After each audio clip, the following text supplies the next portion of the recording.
अगर आपको बाबा जी से सच बोलना है, अगर आपको बाबा जी से सम्मान वापस लेना है, तो आपके लिए जरूरी हो जाएगा कि आप अपने घर के लोगों से भी पहले सच बोलो, कि आप अपने घर के लोगों से भी कहो कि देखो, इंसान नाप के इज्जत देंगे।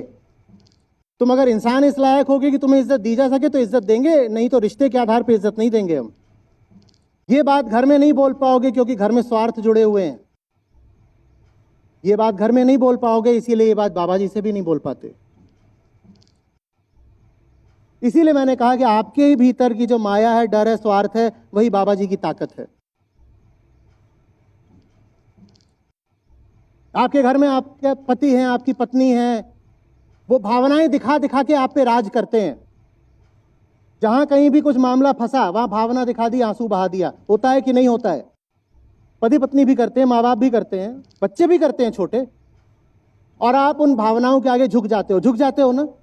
तो जब भावना दिखा करके घर में आपको झुका दिया जाता है, तो बाबा जी भी भावनाओं का संचार करके आपको क्यों ना झुका ले। यह है बात।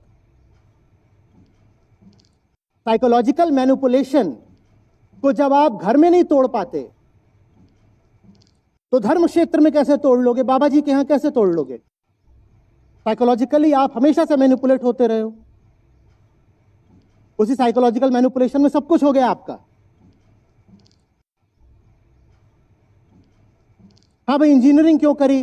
वो पर दादाजी की इच्छा थी कि मैं पुल बनाऊं। क्यों? वो नदी में डूबने से मौत हुई थी उनकी,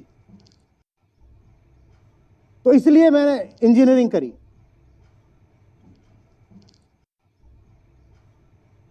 इंजीनियरिंग नहीं कर रहे थे तो पर दादी जी रो रही थी।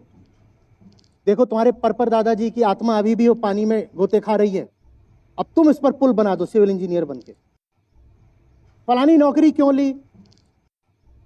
वो ना, नौकरी से पहले ही शादी हो गई थी। अरे शादी क्यों कर ली? वो माँ ने आकर के कहा कि मैं मर जाऊंगी, उससे पहले पोता मुतवाना है।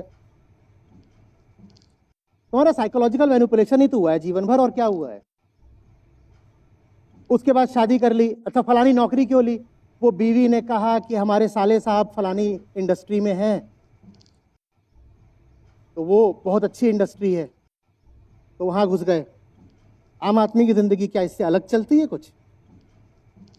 और हमारे जीवन के निर्णय कैसे होते हैं? आप कैसे नौकरी चुनते हो? या तो संयोग से, या स्वार्थ से, या अंधेपन में, अज्ञान में। ऐसी शादी हो जाती है। कौन बहुत सोच समझ करके साथी चुन रहा है?